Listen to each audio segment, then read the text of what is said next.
Spiritual fire, I'll set you low. I get up and rip the streets. Break down the doors, smash every window. To help the orphans escape, what would Jesus do? I think I'm over there.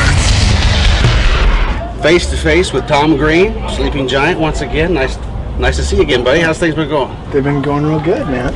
Catch us up to speed with Sleeping Giant. It's been about a year ago we talked. Cornerstone. I think we were there for your first show to get going, I think, after the new album came out. But anyway, yeah, they weren't. I think that was when you flew in. And did you kick things off at Cornerstone? Yeah, last year. A lot of water under the bridge, a lot of traffic. Yeah. What's been going on with the band? Well, I think since Cornerstone, we toured a few times. We've been out a little bit with some awesome bands, just kind of all over the country, and then putting together like a new record, which has been sweet.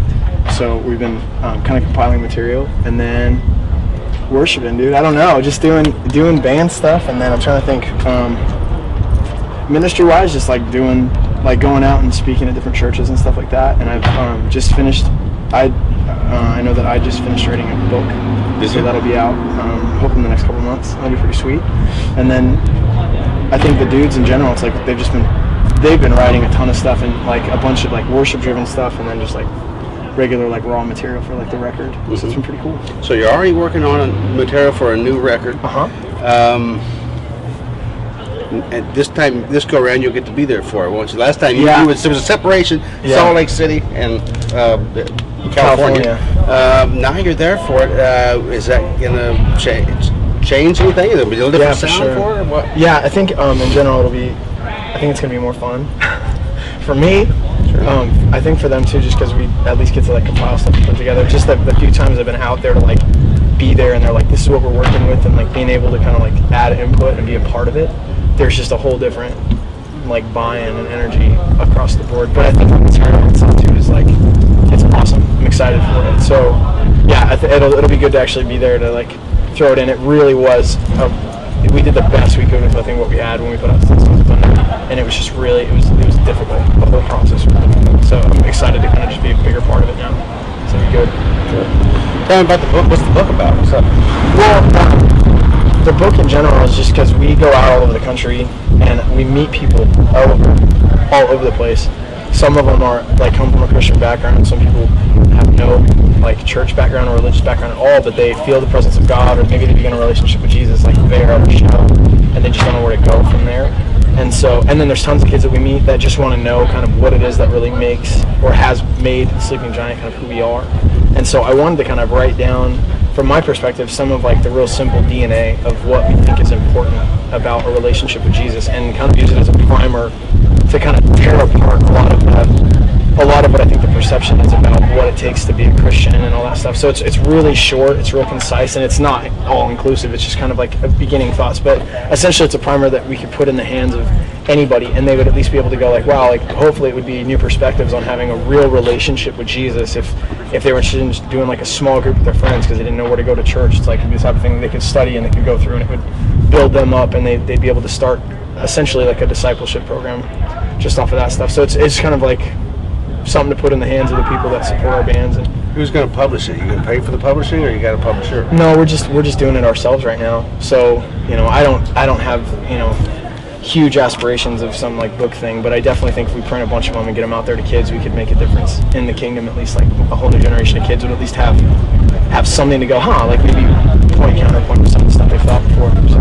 Is this a Sleeping Giant thing or a Thom Green thing? I think it's both and. I think is it? Yeah. They have to put in the book, or is it all you write? No, I wrote all of it. It's just in general, it's like I know that I wouldn't be who I am if it wasn't for the dudes in the band, and we wouldn't be where we were as disciples if it wasn't for what God had done with us as a group. So I think it's like, I put it all together, and essentially it's like I'm writing it, but the people that we want to give it out to and the people that we feel like it would make a difference to are the fans and all the people that we've met through the ministry that God's built in Sleeping Giant. So outside of just the music. So.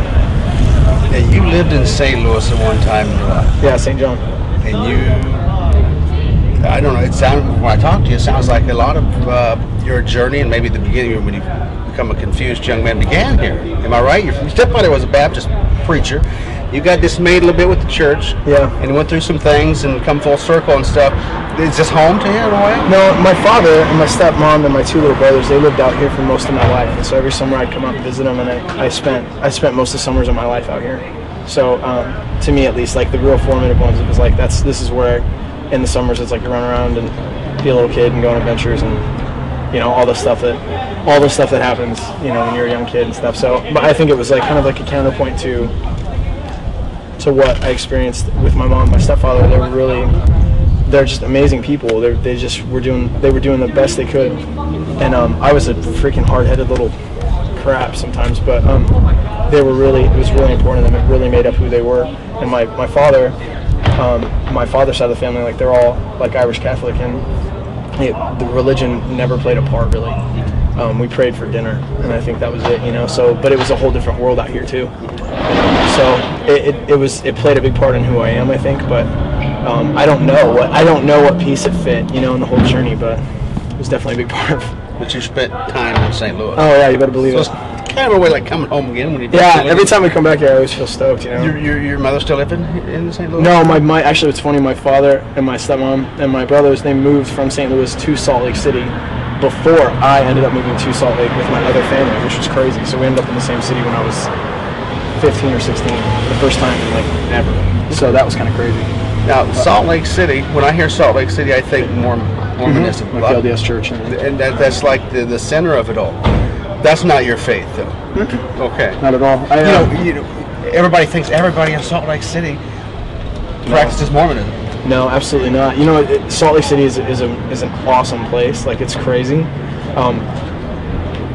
Man, it is. It's the central spot for the whole LDS faith. It's like where they're looking in a lot of ways. But just what religion does is it creates polarity. The spirit of religion divides and conquers. And so where there's a spirit of religion, whether you're a Christian or LDS or anything, it's like, or atheistic, and the religious spirit gets a hold of you, it creates division and polarity. And so in Salt Lake, there's this sort of face of the LDS Church, but there's an enormous subculture, and the whole rest of the city is like, we have no part in that. And so it's a really kind of divided place, and it's an interesting culture to be a part of, because you see most people live in reaction, almost like a backlash against what the church is sort of I say the LDS Church is sort of created, which is this, it's the image of, and a lot of people don't believe in that image that live there, and so it creates a lot of tension. And there's a huge stronghold of the religious spirit, and it's in the LDS Church and it's in the Christian Church as well.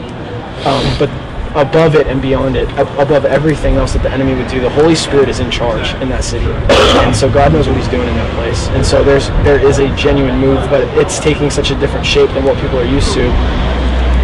That it's going to be beautiful, but the sound of worship and the authenticity and the creativity in that community is unreal, and you can just see the mark of the creative heart of God on it. That it's just phenomenal. So I mean, it's a hard place, and to match that hardness, there's a real supernatural beauty to what God's doing in it. So continue to lift it up. But I believe God has absolutely positioned key LDS leaders, key Christian leaders, man, like something awesome is going to take place in Salt Lake City, and people are going to scratch their head and go, I did not see that coming.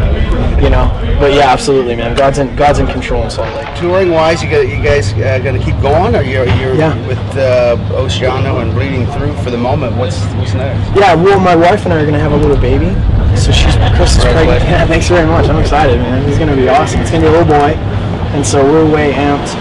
We were going to do Scream the Prayer this summer, but because she's due in the middle of it, we're not going to do a tour like that, because that would just be...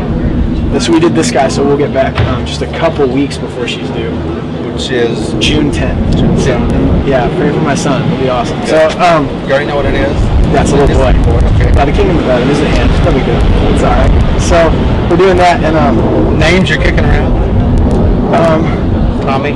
Yeah, probably. I'm the third, and so I think we're gonna name him after me. But we may call him something different, just because Chris says he doesn't really feel like a Thomas. Which it's awesome. Thank you so much. Thanks for sharing. I appreciate Spending time with us. Yes. Looking forward to seeing you again on stage. Yeah.